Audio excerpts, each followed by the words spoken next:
থানায় বলছি আমার বোনকে হত্যা করা হয়েছে, কিন্তু থানায় আত্মহত্যা বলে চালিয়ে দিয়েছে। ওর শাশুড়িকে এখনো আইনের আওতায় আনে নাই। ওরা পুলিশেরা কোনো চেষ্টাই করতে আসে না।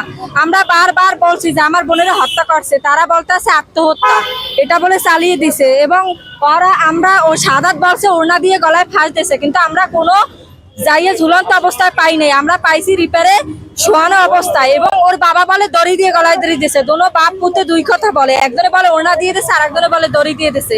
আমরা জানি এটা হত্যা করা হয়েছে। আমরা এই হত্যার বিচার চাই। আমরা সাদাত এবং নাজমা বেগমের ফাঁসি চাই। যদি ফাঁসি না হয় আমরা জনগণ আরে খুন করবো। যদি না মারিয়ে ফেলাইছি, তাহলে যদি আমাদের জনগণের হাতে পুলিশে ওদের মৃত্যু না চায়, তাহলে পুলিশে ওদের শাস্তি দেব। আমরা চাই ফাঁসি চাই, ফাঁসি চাই। আমাদের প্রধানমন্ত্রীর কাছে একটাই দাবি, ওদের মা ছেলের ফাঁসি চাই।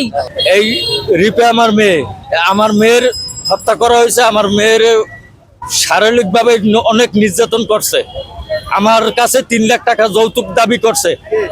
এই শাহাদাত রিপের স্বামী, এই শাহাদাতের কঠিন বিচার চাই। শাহাদাতের বাড়ি কেডিসি 10 নম্বর ওয়ার্ড। এই শাহাদাত গলা টিপে আমার মেয়েকে হত্যা করছে।